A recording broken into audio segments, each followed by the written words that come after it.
Bueno, Daniel, hay un placer tenerte por aquí en el podcast, hacer un podcast contigo. Nos conocimos en una conferencia en la que estábamos los dos como ponentes.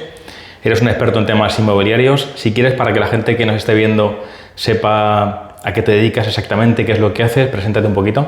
Sí, bueno, yo soy Daniel Hombrado, soy un agente inmobiliario independiente. Llevo como desde el 2017 trabajando por mi cuenta y lo que hago pues básicamente es intermediar en la compraventa y en el alquiler de pisos, sobre todo con propietarios particulares, y desde hace un tiempo pues bueno, he empezado a trabajar en diversos proyectos, pues creando suscripciones para inversores, trabajando con fondos para la venta de activos un poco más especiales, por así decirlo, pues pisos ocupados, todas estas cosas que se están moviendo ahora. Y bueno, al final lo que hago es eso, ¿no? Pues intentar especializarme en sectores que veo que tienen tirón. Y también tienes una newsletter muy potente, ¿no? ¿Cómo se llama? Tengo una newsletter muy curiosa, se llama Mandanga Inmobiliaria. Mandanga Inmobiliaria. Y bueno, es dentro de lo que es el mundo inmobiliario, es una de las newsletters más de referencia, por así decirlo, ¿no? Y bueno, al final el propio nombre es una propia declaración de intenciones, ¿no? Lo que intento es pues contar mis anécdotas del día a día. Escribo 2 o 3 veces a la semana, siempre por la mañana. Y lo que intento pues es que aportar un poco de valor, explicar un poco pues situaciones que se nos dan a los agentes inmobiliarios. Lo enfoco también hacia los inversores, hacia los profesionales, hacia el particular que a lo mejor tiene interés en poner un piso en venta o en alquiler, y siempre desde un enfoque pues muy práctico y desde el sentido del humor, por así decirlo. Bueno. Porque al final cuando estás todo el día en la calle hablando con gente y tal, te pasa de todo. Te pasa de todo y siempre pues tienes que intentar sacar una lectura. Pues seguro que luego nos cuentas un montón de curiosidades y cosas que te han pasado y compartimos algunas, que sí, aquí por supuesto. Este trabajo es una auténtica aventura. Sí, es muy divertido. Yo además, a mí me gusta mucho el trato con la gente. Y al final, pues cuando la gente coge confianza contigo, pues te cuenta todas sus cosas, ¿no? Obviamente, yo en la newsletter no cuento las intimidades de los clientes ni nada de eso, sino que, pues bueno, cuento las casuísticas que me van pasando sin dar mucho detalle de las personas, ¿no? Porque si no dicen, coño, qué hijo puta te cuento yo a ti mis cosas y luego pues resulta que las estás aquí contando a los 4 vientos, ¿no? No, es más eso, ¿no? El explicar un poco las cosas que nos pueden pasar, las casuísticas que nos encontramos. Pues eso, y desde un punto de vista, pues eso, que te pueda echar una sonrisa, ¿no? Sí, utilizar la anécdota para explicar un contenido de valor, ¿no? Sí, exacto.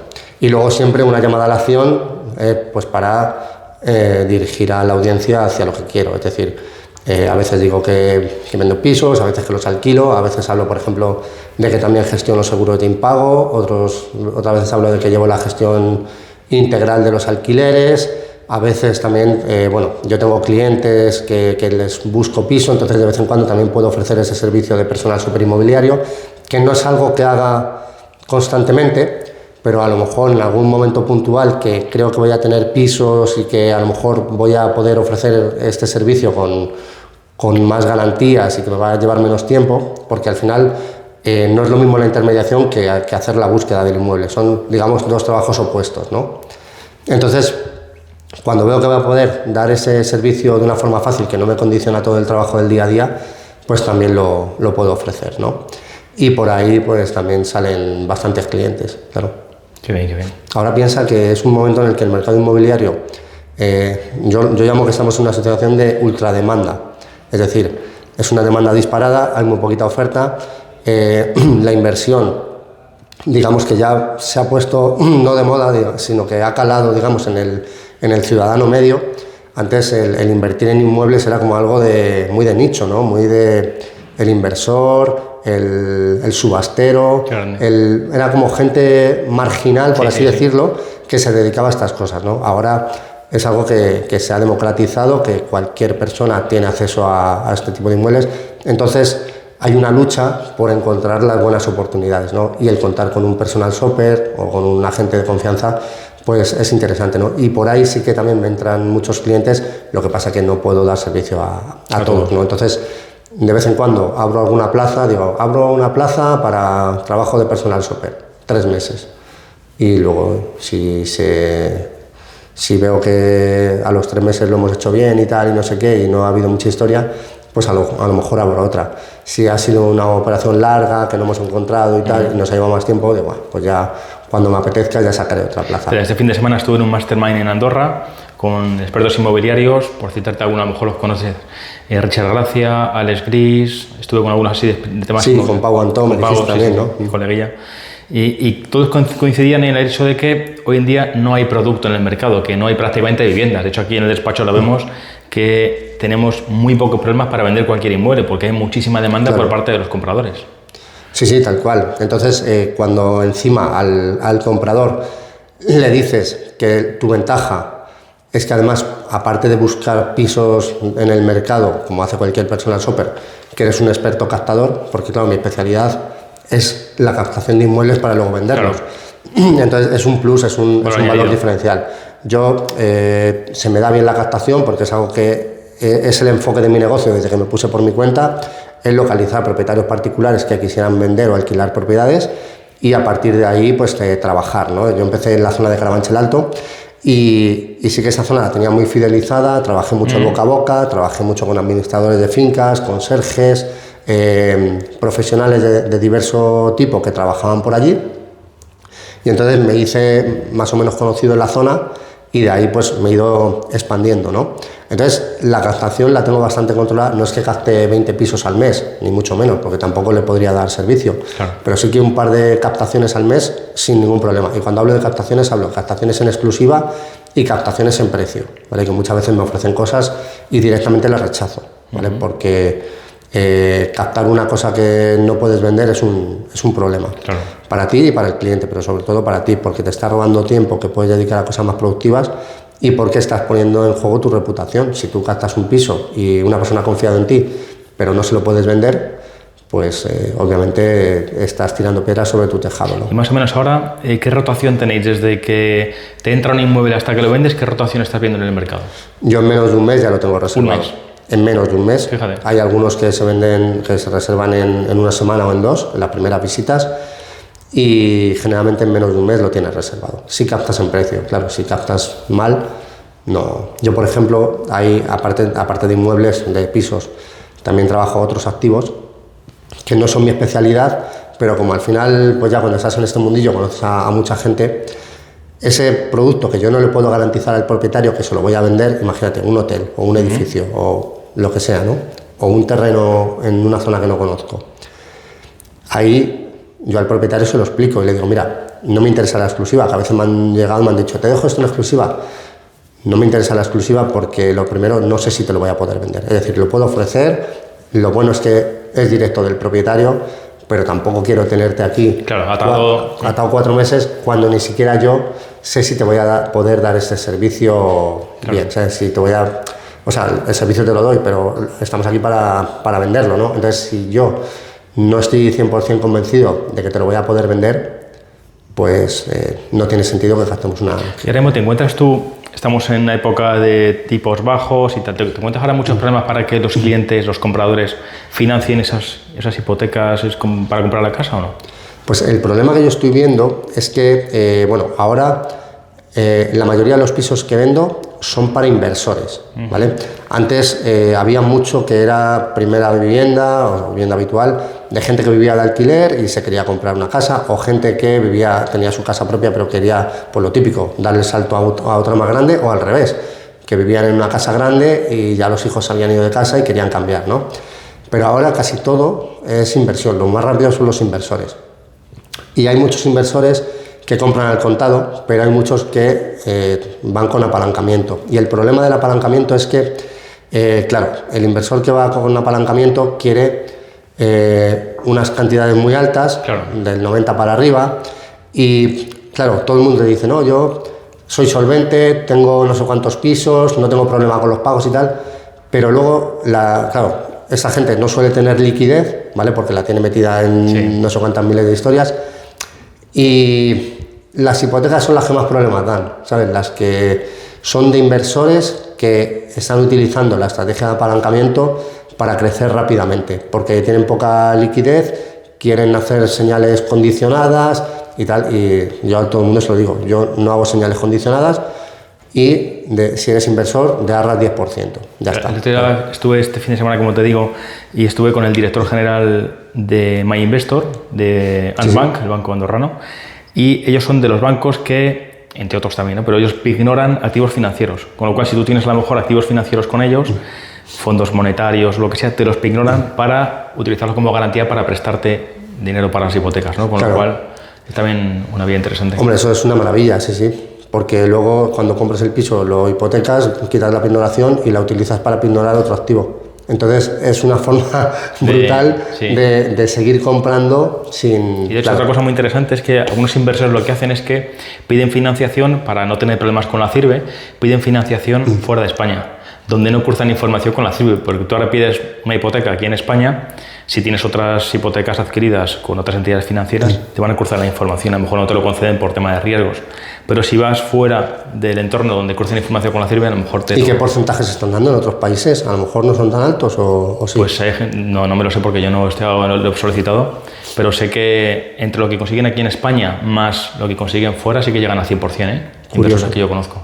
Curioso. Pero claro, porque en el fondo lo que estás haciendo es hacer que la entidad financiera extranjera no conozca el riesgo real. Claro, aquí lo que hacen también es pedir varias hipotecas simultáneas, porque como hay un plazo de 50 días o algo así, que hasta que la CIRBE se actualiza, pues bueno, tienen ese margen para comprar varias hipotecas. A ver, a mí, obviamente, si tu estrategia es crecer y comprar pisos cuanto más rápido mejor, es una buena opción. A mí me parece complicarse la vida más de la cuenta, ¿no? Pero bueno. Sobre todo porque al final se supone que el activador de riesgo es para protegerte también a ti, si estás hiperfinanciado. Claro, y luego, a ver, hay mucha gente que para hacer este tipo de estrategia de inversión lo que está buscando es rentabilidad, ¿vale? Entonces, ¿qué es lo que ocurre? Que en las grandes ciudades, en las zonas de mucha demanda, en los núcleos urbanos densamente poblados, la rentabilidad está cayendo cada vez más porque están subiendo mucho los precios, pero el precio del alquiler no puede subir en proporción porque al final las rentas son, o sea, los salarios son los que son y la renta está vinculada con el salario. Y las rentas van un poco vinculadas a eso. Entonces, sí que es verdad que, bueno, que se están alquilando por habitaciones, que están saliendo otras opciones para disparar un poco la rentabilidad, pero ya estamos trucando eso al máximo, ¿no? Entonces, ¿qué están haciendo? Pues para comprar pisos donde todavía los precios son baratos, son asequibles y las rentabilidades son altas, se están alejando de las grandes ciudades, se están yendo a zonas más de interior, donde pues se están comprando en rentabilidad muchas veces porque dicen, mira, tengo este piso que está alquilado por tanto, ofrece esta rentabilidad tal, lo compran sin ver porque saben que es, y luego cuando van dicen es que es un gueto, es que no sé qué, es que...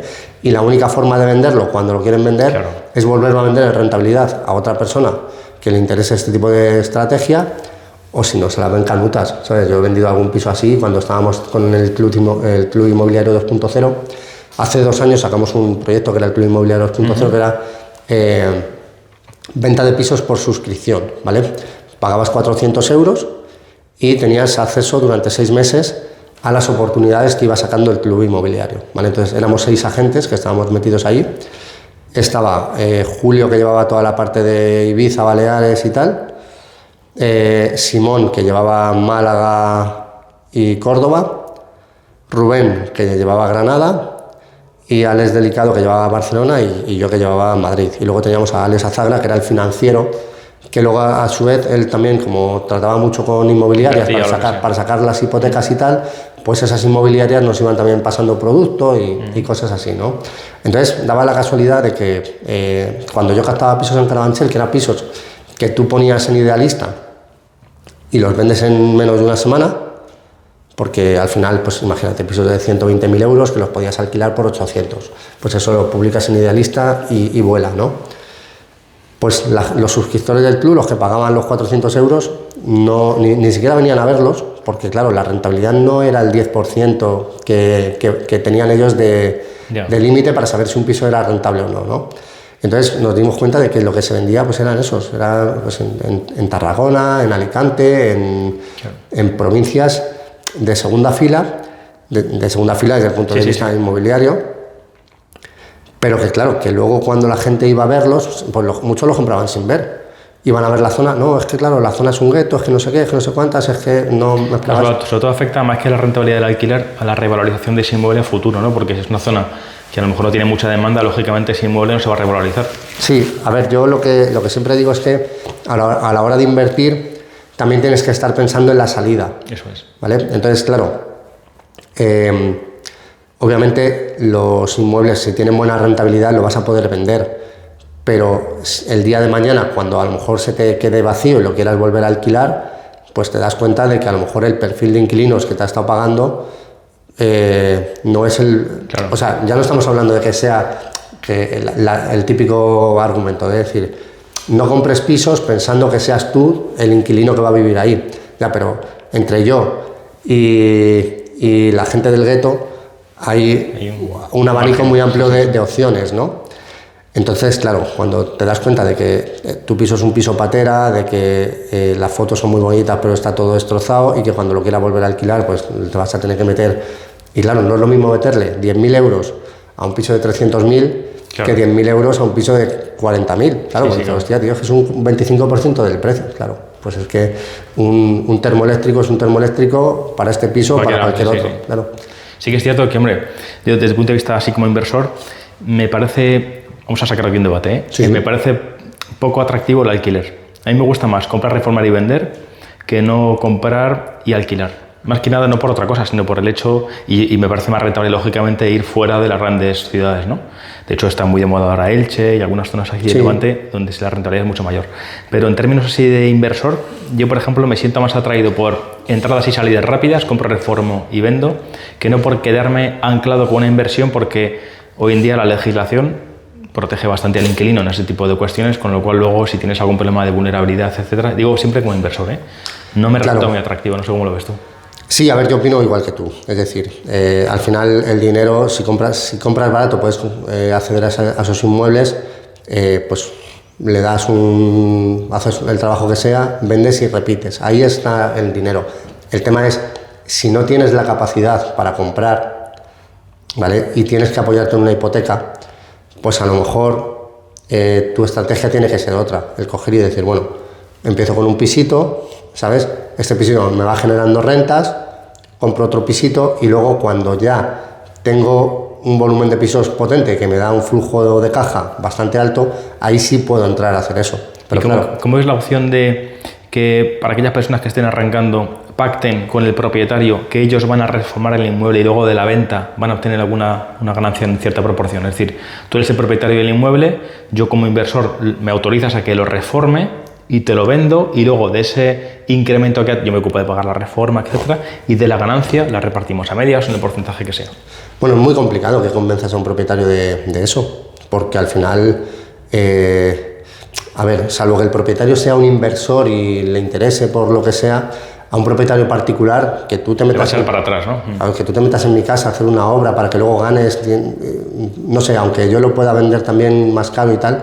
No, a mucha gente, sobre todo en los barrios estos de toda la vida, no quieren historia. Dices, no, si yo quiero vender mi casa, la vendo y me olvido. Yo sé que conozco inversores que lo hacen, pero entiendo que la comunicación tiene que ser súper clara y entiendo que no es para todo tipo de propietarios, porque lo que dices tú, un extraño viene aquí, me explica lo que va a hacer y le va a costar trabajo. Ya si a veces tienes problemas para hacer precario simplemente, imagínate. Sí. Entonces yo, por ejemplo, cuando intermedio, salvo que sea casos muy peculiares, ¿vale? Donde necesitan la vivienda un tiempo y tal, los precarios directamente los descarto. Digo, no, aquí no hay precario, salvo que no haya otra opción, ¿vale? Entonces ya a los compradores que vengan a la visita, les digo, oye, aquí es imprescindible un precario de 2 meses o del tiempo que sea, ¿vale?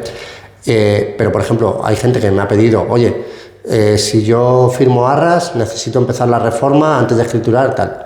No, o sea, yo tampoco lo ni siquiera le planteo la opción al propietario, porque habrá propietarios que digan que sí y tal, pero es que eso luego es una fuente de problemas a largo plazo. Bueno, saca la operación y hay una persona con una reforma ahí. Entonces, yo directamente, si me plantean eso, digo que no y que, bueno, que no... Y más o menos, Daniel, ¿qué tipo de problemas te sueles encontrar en el ámbito de la intermediación inmobiliaria, compraventa de inmuebles? Problemas registrales, problemas de... ¿Qué te sueles encontrar? Sobre todo problemas registrales, es decir, hay gente que te dice que el piso está limpio y yo lo primero que hago siempre es sacar la nota simple, porque, bueno, hay muchas inmobiliarias que empiezan a trabajar un piso y hasta que no tienen un comprador y van a firmar el contrato de arras no sacan la nota simple, ya lo sé. ¿sabes? Y entonces, ¿qué pasa? Que de vez en cuando, y cuando digo de vez en cuando es habitualmente, la nota simple no está limpia. Y claro, a ti te han dicho que sí, que la casa está perfecta, pero luego te das cuenta de que no.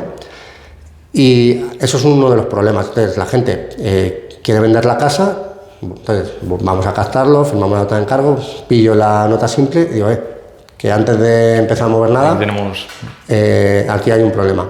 La gente muchas veces se piensa que son problemas menores, pero hay trámites que llevan tiempo, es decir, a lo mejor estamos hablando de 6 meses. Mira, lo último que me ha pasado es una farmacia, ¿vale? Me ponen en contacto con la propietaria de la farmacia y me dice, mira, esta farmacia es una comunidad de bienes, ¿vale? Mi socio acaba de fallecer y, bueno, mi socio está tramitando la herencia y yo lo que voy a hacer es vender la licencia de la farmacia a otro, ¿vale? Porque las licencias de farmacias tienen un mercado particular que se venden rápido y tal. Dice, y yo me voy a poner otra farmacia más cerca de casa, que esta me pilla un poco lejos, ¿vale? Entonces lo que voy a hacer es, la licencia me encargo yo por mi cuenta, que no tengo problema, y tú me vendes el local. Digo, vale, perfecto. Entonces, voy a pedir la nota simple y no la encuentro. O sea, la pido por el titular y me deniegan la solicitud en el registro. Entonces le digo, oye, pásame la escritura y miro el número de finca y tal. El número de finca, la pido por finca registrar. Entonces me pasan la nota simple a nombre de una sociedad que no es la que... Y entonces digo, llamo al registro y digo, no, abro una incidencia, digo, no, la titular de esta finca, según la escritura, es tal, y me dice, a nombre de esta sociedad no hay nada. Digo, pues ya está, digo, no la han registrado. Entonces compraron la farmacia hace 20 y tantos años, pero es una casuística más peculiar todavía, y te explico. Resulta que hace 20 años la farmacia, o sea, el local, pertenecía a 2 sociedades al 50%. Se lo transmiten a esta farmacia, no lo registra, con lo cual sigue siendo de los dos, hasta el año 2023, que una de las sociedades cierra y le traspasa su 50% a la sociedad original. Con lo cual ahora la sociedad original tiene el 100% y hay que echar para atrás una operación posterior. Entonces, lo bueno es que la sociedad que es titular ahora, según el registro, ya había vendido, era consciente de que ese inmueble se había vendido, pero bueno, la propietaria lo está moviendo ahora con su abogado, con su gestor, no sé.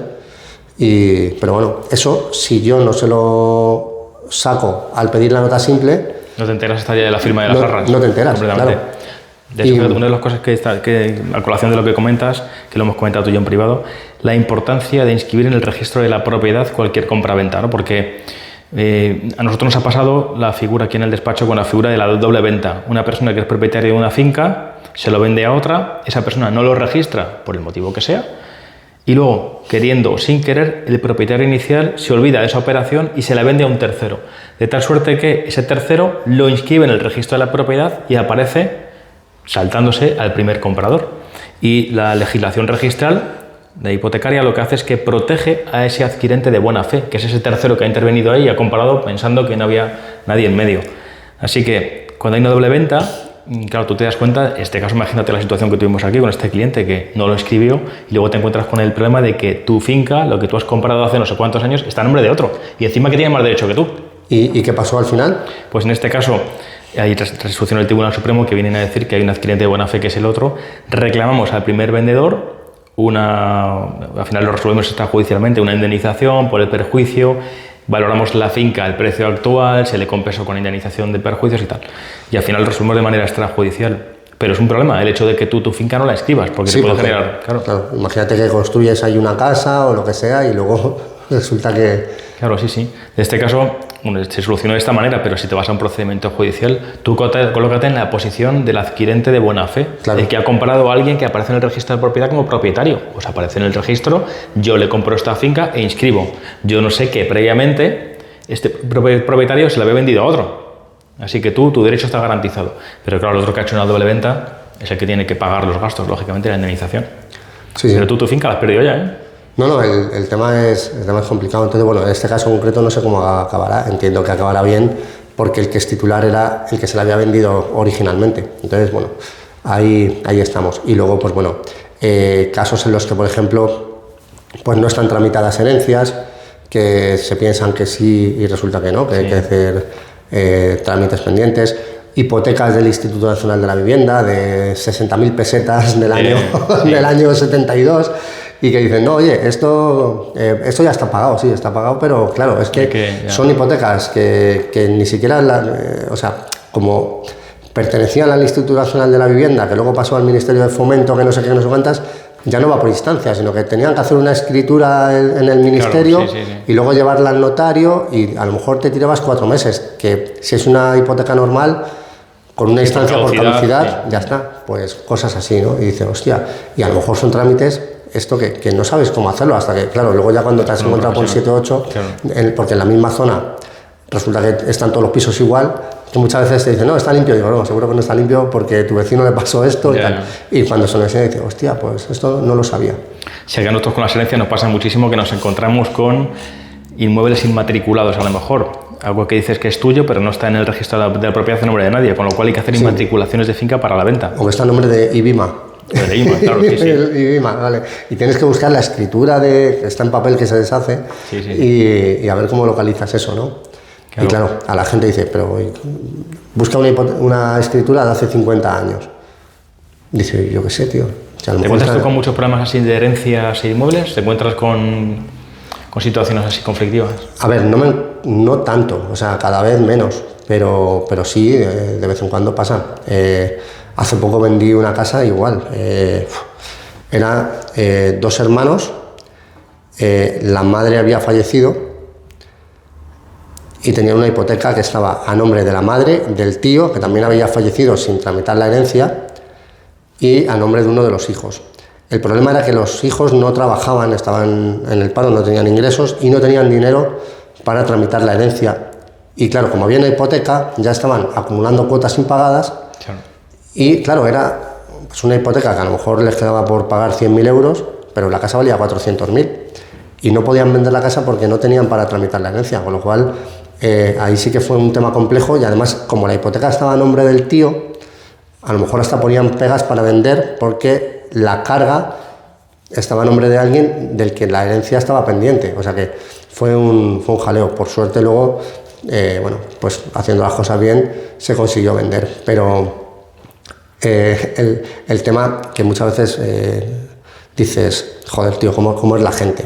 O sea, están a punto de perder la casa, les salvas el culo y ves que, claro, ya no tenían capacidad de compra, pero en lugar de ponerse a trabajar, porque les salían opciones de ponerse a trabajar y tal, pues bueno, gente que no le gusta trabajar, tío, y se van de alquiler a una habitación y dice, hasta que me dure el dinero. Y luego en las mismas, tío. Es que... Bueno, quiero es que el tema de las herencias, ya sabes que estamos súper especializados. Y el tema inmobiliario de las herencias van casi de la mano. De hecho, es habitual que lleguen al despacho otros profesionales inmobiliarias que tienen marrones, que tienen problemas, que no saben cómo solucionar y nos contratan para que los solucionemos, ¿no?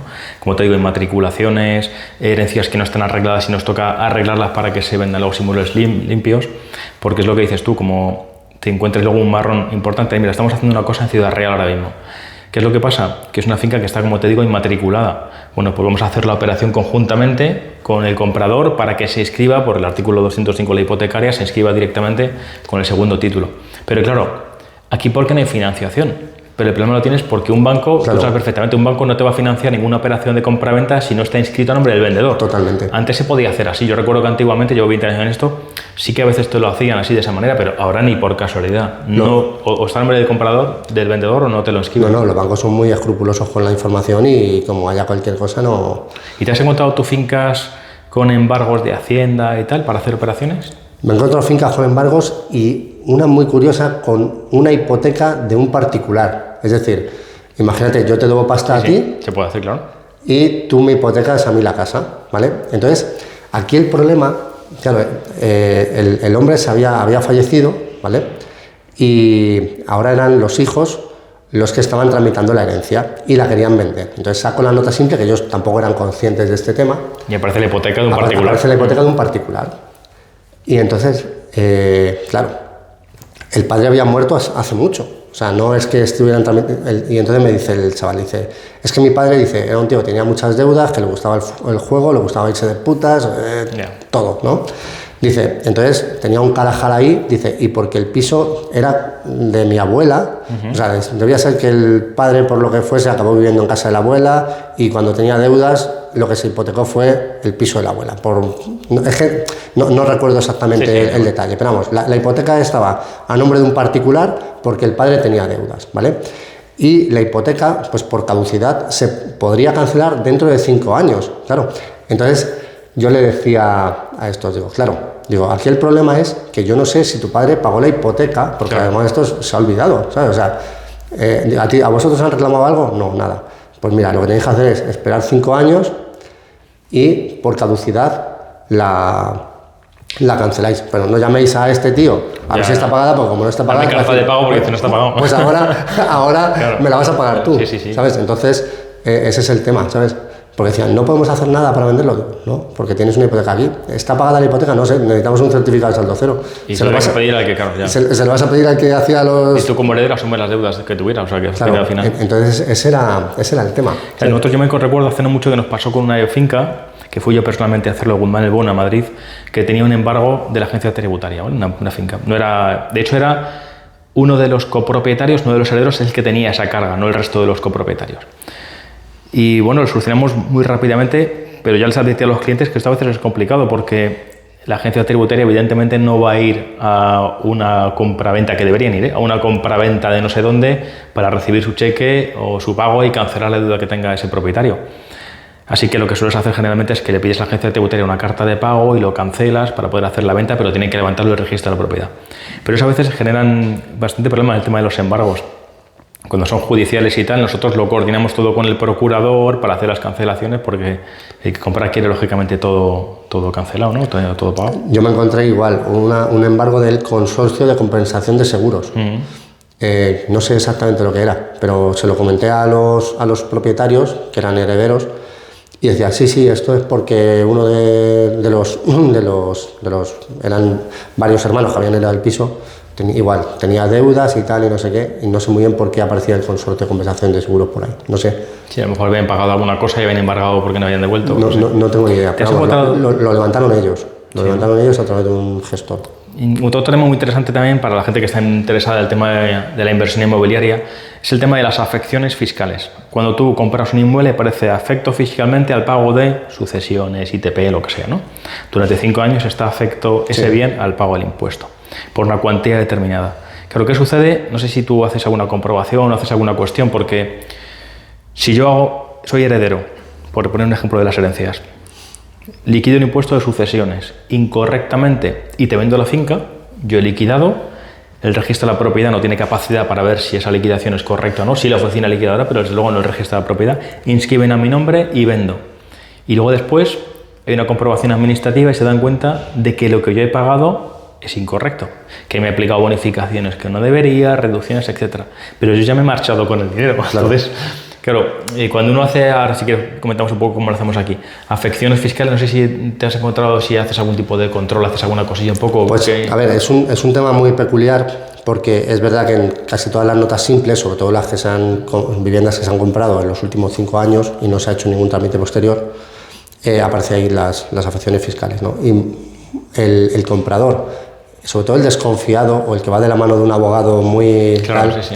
Te dice que, claro, que ellos no compran pisos sin que tengan afecciones. Digo, es que todos los pisos tienen afecciones, incluso hay notas simples de pisos de hace 20 años que tienen las afecciones que sí, que están caducadas. Y entonces yo se lo explico, digo, mira, esto es un embargo preventivo, ¿vale? Una especie de embargo preventivo, sí, por si la liquidación de impuestos está mal hecha. Yo hasta ese nivel no llego, es decir, entiendo que si está registrado en el registro de la propiedad, entiendo que los impuestos se han liquidado correctamente y que no hay ningún problema, pero sí, es verdad que puede pasar, porque al final el registrador no tiene competencia para decir... Y entonces, ¿tú qué haces? ¿En la escritura pones algún apunte que diga que si hay afecciones se encarga el antiguo vendedor de...? Sí, pero aún así, siempre te la juegas, porque una vez que hayas pagado, el vendedor, lógicamente, no le vas a buscar para cualquier reclamación. Primero pueden ir contra él, pero si no, al final está la finca grabada, ¿no? Entonces, nosotros depende. Cuando son operaciones normales, advertimos al cliente, o si acaso pedimos a lo mejor la liquidación de los impuestos al vendedor para hacer una comprobación. En la escritura original aparece el modelo, el del ITP. Generalmente lo suelen poner al final. Si es ITP es más fácil de comprobar, pero como sean herencias es más complicado. Tienes que analizar la escritura de herencia, tener un conocimiento de herencias para ver si realmente se ha liquidado correctamente o no. O sea, que si lo haces fino tendrías que hacer eso. Lo ideal, nosotros cuando hemos hecho operaciones, hace poco hicimos una compraventa de una nave de 1,8 millones de euros aquí en Madrid, hicimos una due diligence. O sea, lo que haces es que pactas con el vendedor una due diligence por el cual durante un tiempo te garantizas que vas a estudiar la operación a nivel de ordenanzas, a nivel fiscal, a nivel de tal, y pides toda la documentación. Imagínate que pactamos tú y yo que quiero comprar un inmueble, en este caso es una operación grande, ¿vale? Pues pactamos que durante X días, X semanas o X meses me vas a facilitar la siguiente documentación, impuestos, escrituras, tal, me la facilitas, yo tengo una serie de días o de semanas para estudiar toda la operación y si se cumplen los requisitos la formalizamos. Pero es bastante habitual, igual que cuando compras empresas o lo que sea, formalizar due diligence para asegurarte de que las operaciones están bien hechas. Para mí es lo ideal y lógicamente exige por parte del comprador comprobar que se ha hecho. Si lo quieres hacer fino, ¿vale? Otra cosa es que en el día a día, en la práctica, la gente no lo haga.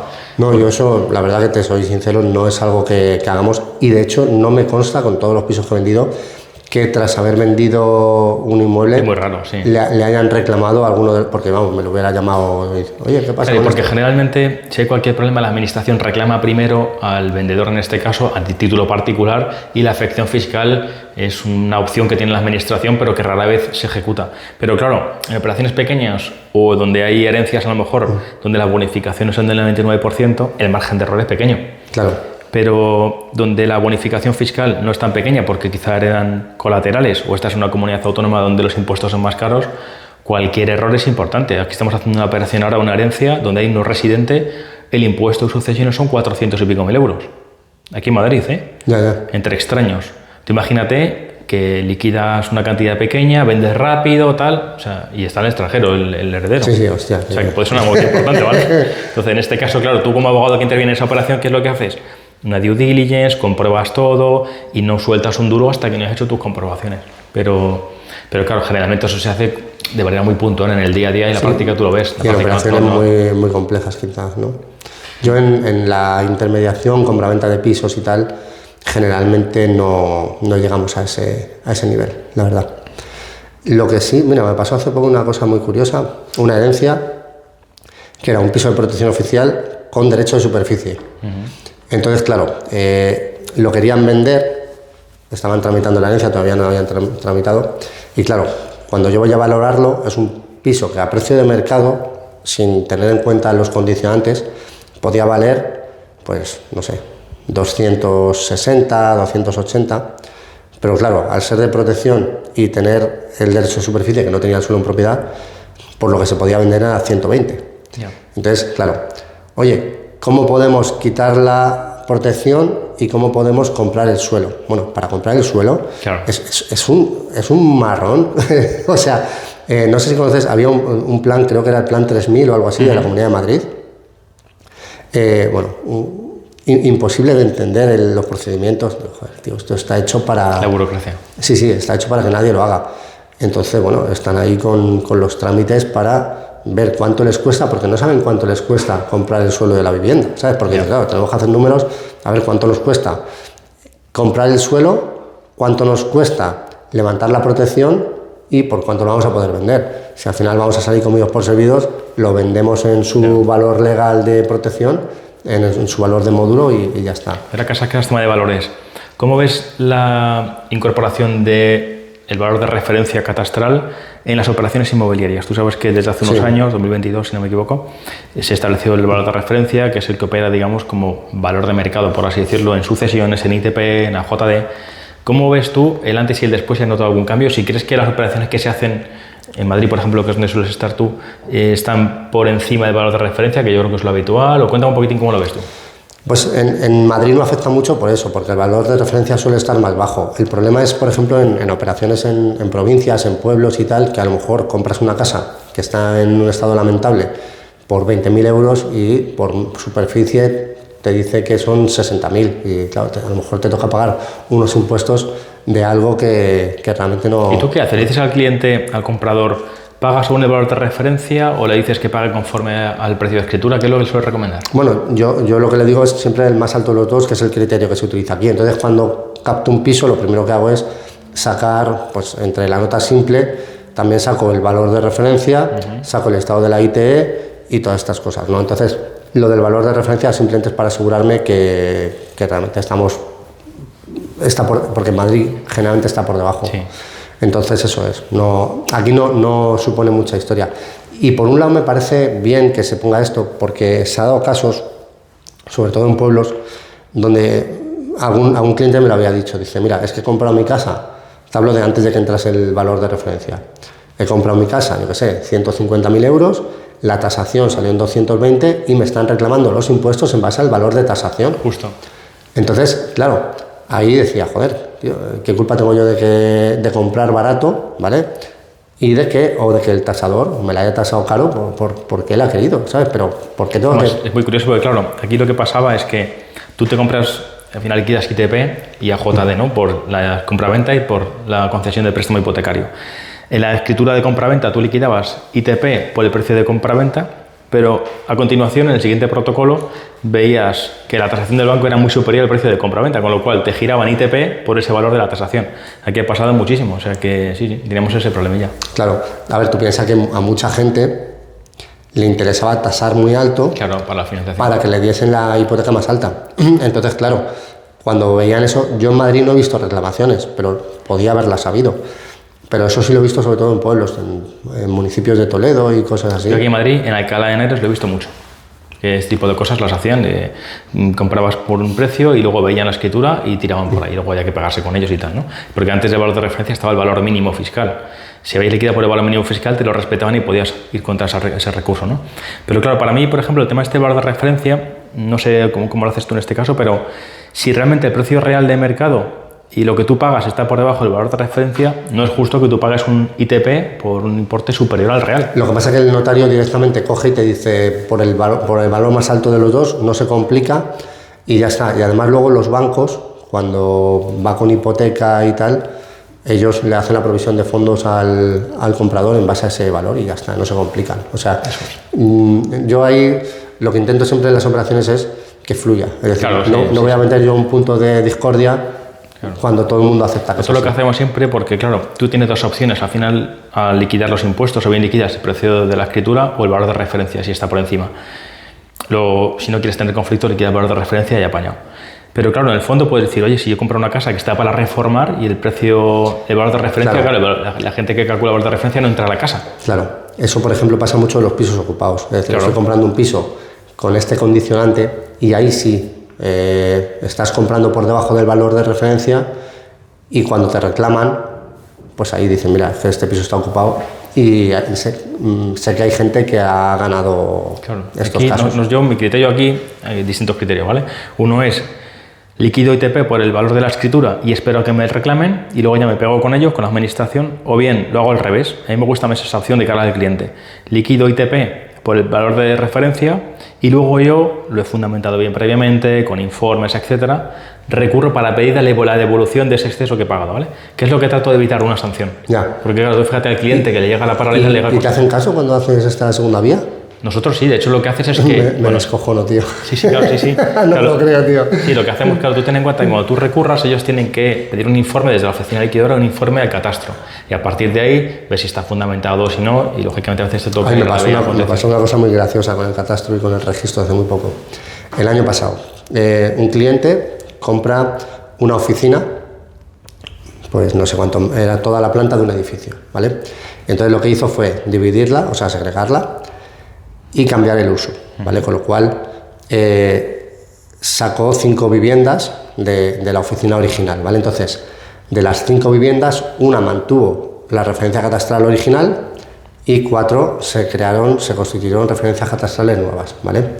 Entonces, bueno, se van vendiendo de uno en uno los pisos y resulta que en una de esas el registro, en lugar de tomar una referencia catastral, toma otra, y a una persona que había comprado un piso le llega una carta del catastro que le han dado de baja como titular de esa vivienda porque esa vivienda se ha vendido.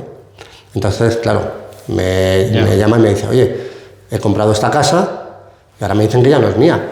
Esto pasó en verano, ¿vale? O sea, calcula julio, agosto. Sí.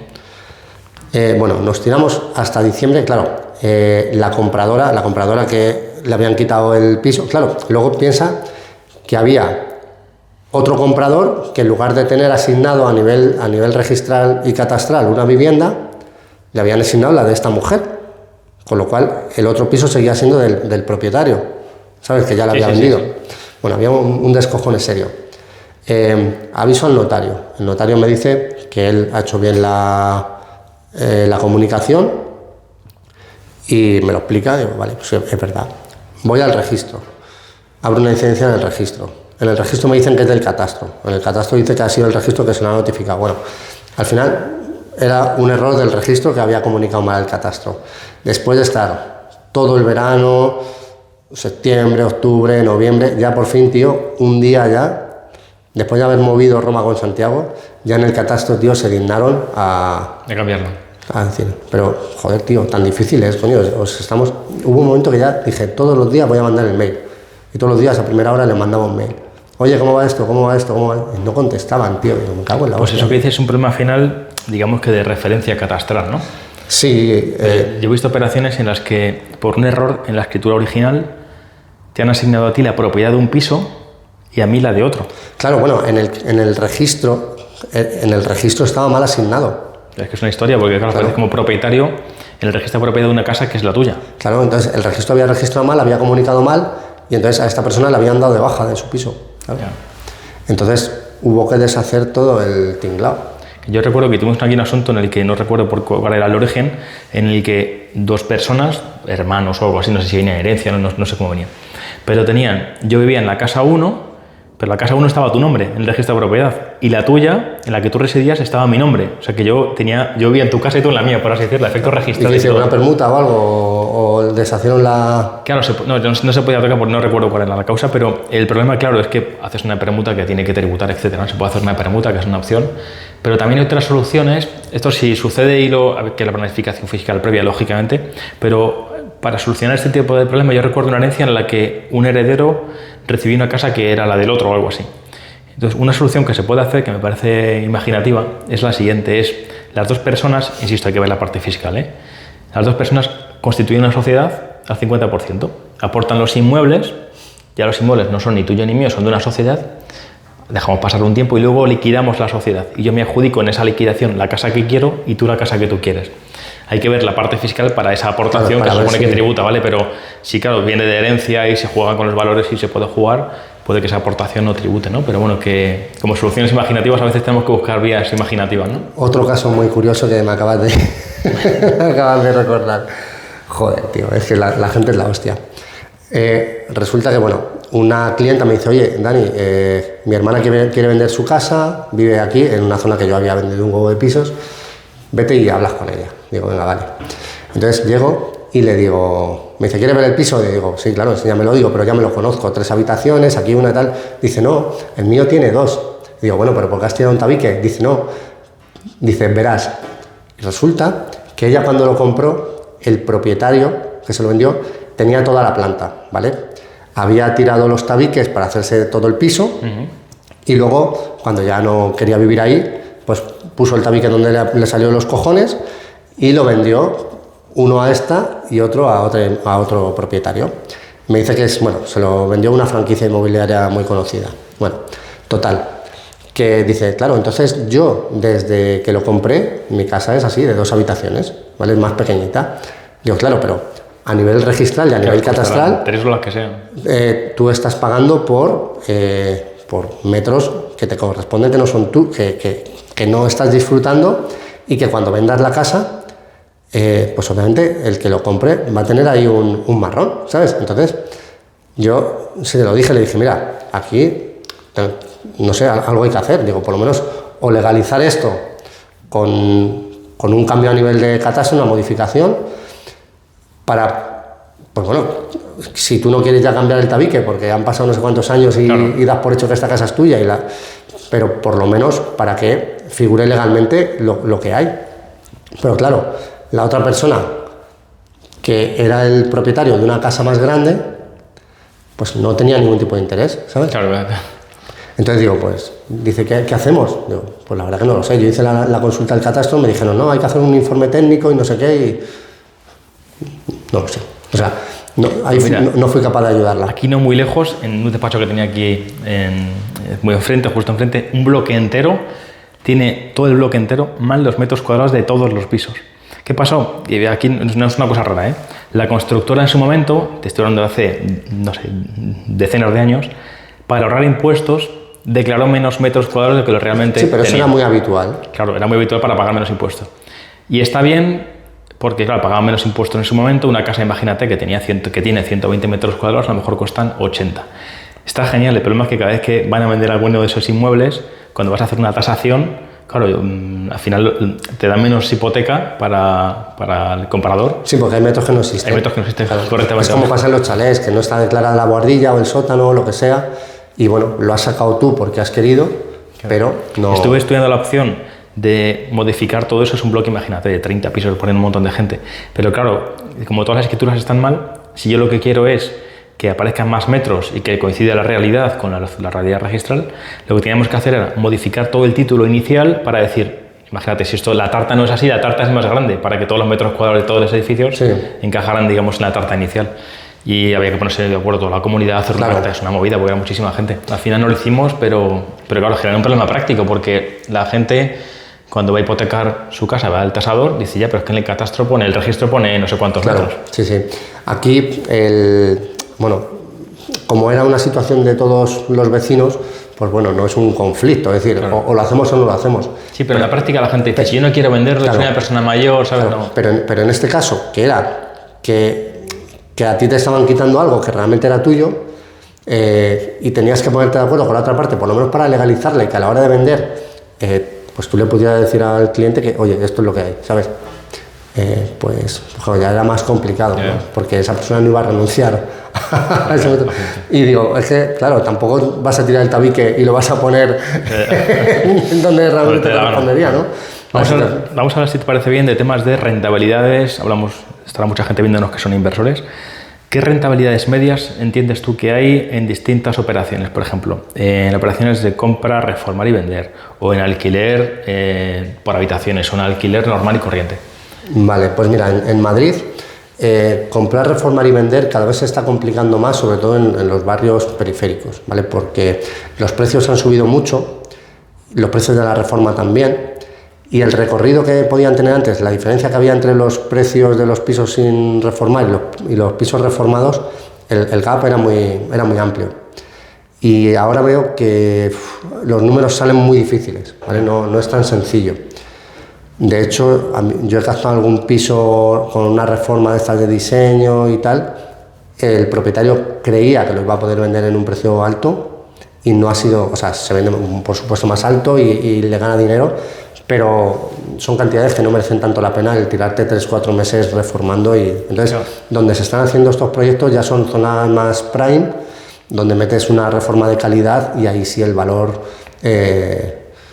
se nota. Por ejemplo, estamos hablando, el otro día me presentaron un proyecto, pisos que se compraban en torno a 900.000 euros y que luego se vendían en torno a 1.100.000, 1.200.000, con reformas de, pues hablamos de 60.000-80.000 euros, ¿sabes? Yo mi experiencia en eso, la rentabilidad media que yo he sacado cuando he hecho este tipo de operaciones a nivel personal, son inversiones para mí, de un 25 a un 35% de rentabilidad.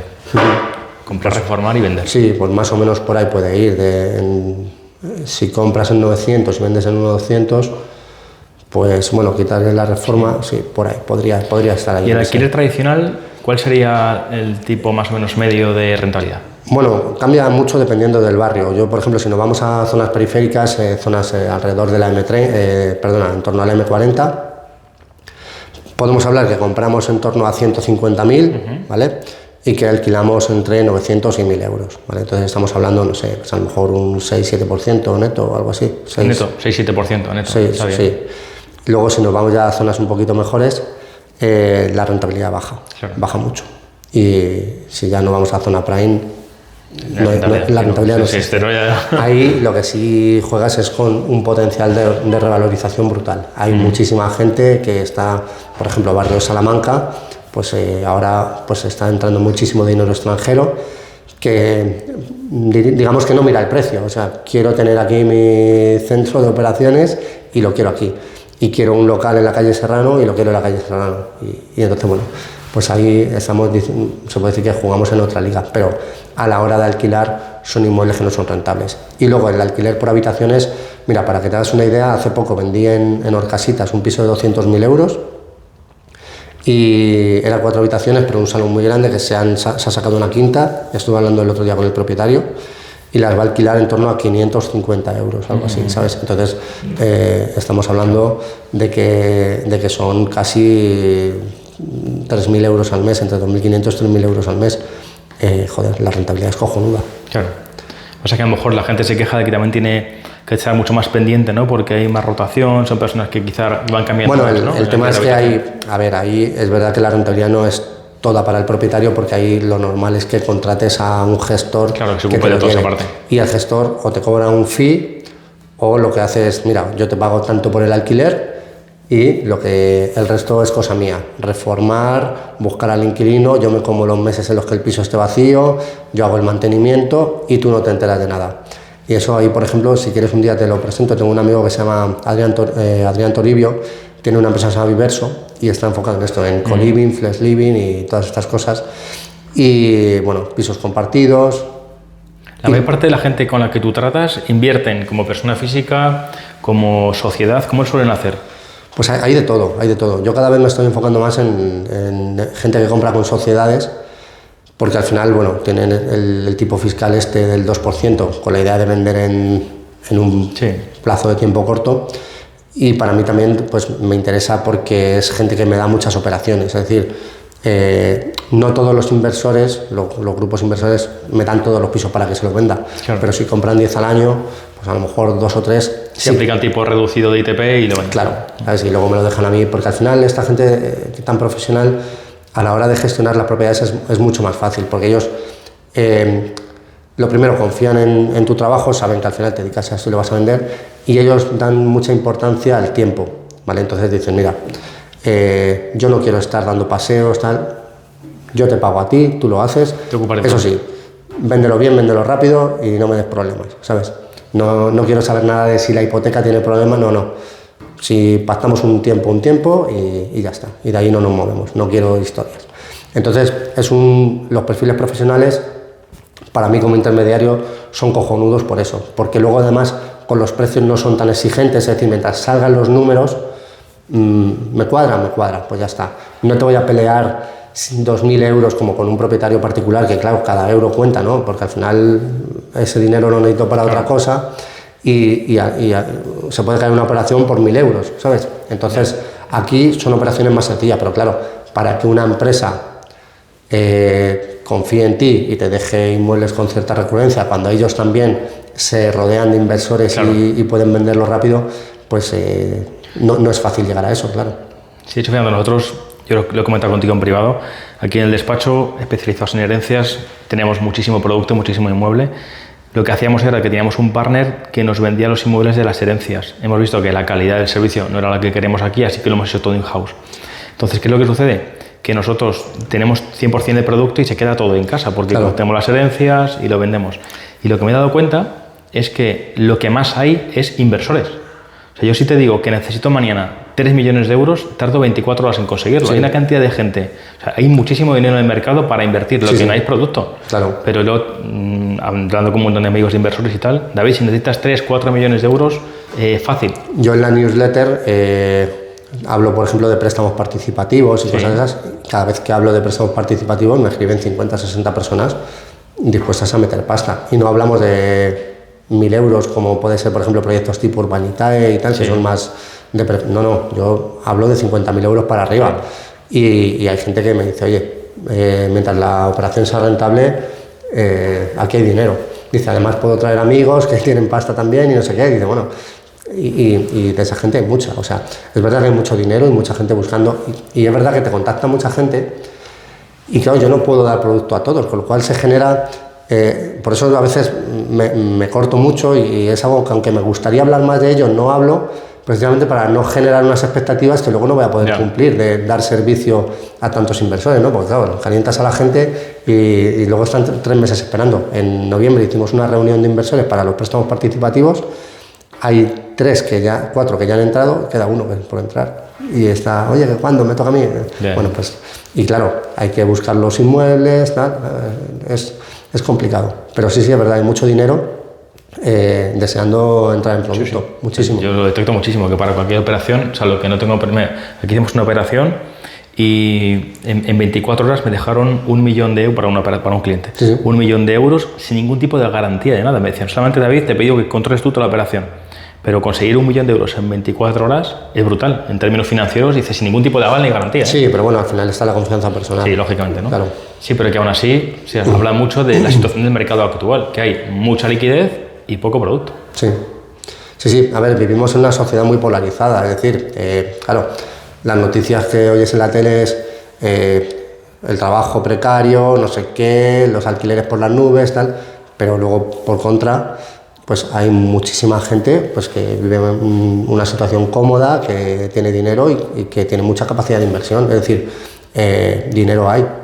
Y cada vez se va a tender más a polarizar la sociedad. Yo creo que eso es una de las cosas que tenemos que tener en cuenta, que cada vez vamos a vivir más en una sociedad muy polarizada. Antes, por ejemplo, el mercado inmobiliario estaba muy atomizado, es decir, todo el mundo tenía su vivienda y tal.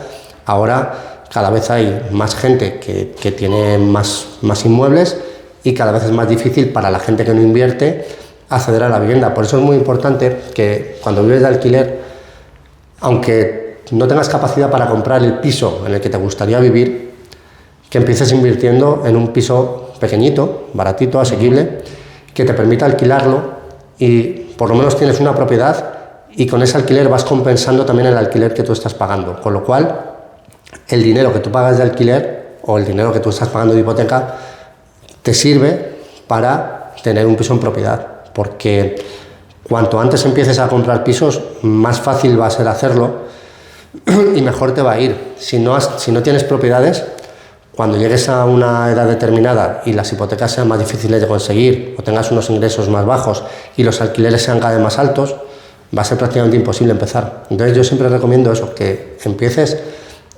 cuanto antes y que empieces no por comprar el piso de tus sueños, sino por algo que te permita cubrir un poco y empezar a... Ir poco a poco, ¿no? Sí. Y cuando vives de alquiler no es una tragedia, es decir, vivir de alquiler... Sí. Pero mientras vives de alquiler, compra, aunque sea algo en lo que no vivirías tú, pero que te permita... Claro, pero una pregunta muy habitual que hace la gente, que es la de, vale, mira, me ahorro, tengo mi trabajo, mi empresa, lo que sea, ahorro y me compro un piso para invertir, para alquilarlo, para lo que quiera. Me dan una hipoteca, empiezo a pagar la hipoteca con ese alquiler y luego me quiero comprar otro inmueble. El problema es que llega un momento en el que, claro, tienes un endeudamiento tal que el banco ya no te da más. La pregunta que hace mucha gente es la de ¿cómo supero ese límite de endeudamiento que tengo que me impide seguir invirtiendo? Claro, a ver, aquí lo que puedes hacer es intentar con un broker hipotecario que te consiga una hipoteca que a lo mejor tú por tu cuenta no conseguirías, ¿vale? Y lo segundo, yo siempre recomiendo invierte en ti, es decir, invierte en conocimiento, invierte en habilidades, busca el mercado, qué es lo que está demandando y intenta encontrar una fuente de ingresos alternativa, es decir, que trabajes por cuenta ajena no te limita o no te impide que tengas otra fuente de ingresos, claro. ¿Sabes? Entonces ahora con la economía digital es más fácil que antes incluso llegar a una audiencia grande. Entonces, es verdad que es difícil, sobre todo cuando estás empezando, pero si inviertes en ti y ves cómo lo han hecho otras personas, al final yo siempre digo lo mismo, es decir, yo no he inventado nada, es decir, antes de estar yo en este sector se vendían pisos y cuando deje de trabajar aquí se seguirán vendiendo, con menos alegría o como tú quieras, pero se seguirán vendiendo, es decir, pero al final lo que yo hago lo puede hacer cualquiera, lo puede hacer cualquiera y de hecho ya se hacía antes y se seguirá haciendo, ¿no? Entonces, al final hay muchos trabajos que me he quedado sin voz. Hay muchos trabajos que son, o sea, a ver, para vender pisos sí que requiere una especialización, ¿no? Pues tienes que tener una formación, no puedes cometer cualquier cagada, hay una responsabilidad y luego comercialmente tienes que estar ahí. Sí, pero me refiero que no hace falta ser un premio Nobel para vender pisos. Entonces, puedes dedicarte a muchísimas cosas que con una formación relativamente sencilla puedes generar ingresos alternativos. A ver, si tú te dedicas a otra cosa que no tiene que ver con el mundo inmobiliario, pues a lo mejor con lo que te dedicas hay una forma de creando, yo que sé, una newsletter o haciendo una campaña con un infoproducto y lo promocionas en redes, no lo sé. O sea, sí, buscar alternativas. Entonces, yo recomiendo eso, que no te conformes con los ingresos que tienes de tu actividad profesional habitual y intentes buscar fuentes de ingresos alternativas. Eso funciona, está muy bien y ahora con las redes sociales, con internet, es muy fácil llegar a la gente y puedes tener una audiencia grande sin complicarte mucho. Requiere esfuerzo, pero... Otra cosita, mira, tengo sobre la mesa la propuesta de ir a Dubái a invertir en inmobiliario. Y a hacer un viaje y tal, y ver algunas cuestiones a nivel ya personal, no para clientes. Cuéntame si tienes alguna opinión formada sobre invertir en este tipo de países a nivel de, pues eso, comprar y alquilar, o qué opinión tienes tú sobre esta cuestión. Pues la verdad que de Dubái no tengo muy claro el mercado, la verdad. Por ejemplo, yo he estado en Dubái y estuve en el año 2014, cuando eso estaba ahí en auge, y vi pues el hotel, creo que era el Atlantis, el hotel que estaba en las palmeras y tal, y las palmeras eran como villas de lujo y tal. Pues es que igual que está en auge, cae, porque eso cayó, entró en quiebra y luego entonces el mercado de Dubái no te sabría decir cómo es. Yo, por ejemplo, en lo que sí me he estado informando, sobre todo es, por ejemplo, últimamente en Panamá. Panamá, luego por ejemplo en Georgia también me han estado contando y tal. Te puedo hacer una comparativa entre los dos países, ¿vale? En Panamá, por ejemplo, como bueno, se quiere convertir en el punto de referencia de los negocios de Hispanoamérica, ¿vale? Están entrando muchas empresas multinacionales, ¿vale? Que se asientan ahí y le están dando beneficios fiscales que no pagan impuestos en 25 años, ¿vale? Entonces, para ellas es genial porque dicen, bueno, estamos aquí, tenemos la puerta de acceso a todo este mercado, no pagamos impuestos y además lo que hacemos es nos traemos a nuestros trabajadores aquí, que los trabajadores pues también invierten en activos, bueno, construyen una vida y tal. Se están levantando muchísimas torres que desde el principio ya están alquiladas porque está entrando muchísima, o sea, a medida que se construye se van alquilando, se van ocupando las viviendas. Por ejemplo, en Georgia, que se ha construido muchísimas torres, Batumi, que se puso de moda y tal, el problema era que se construyó tanto que luego no había capacidad para llenar eso, con lo cual dice, vale, me he comprado un piso de puta madre, pero no lo tengo parado porque no lo puedo alquilar, ¿sabes? Sin embargo, en Panamá eso no pasa.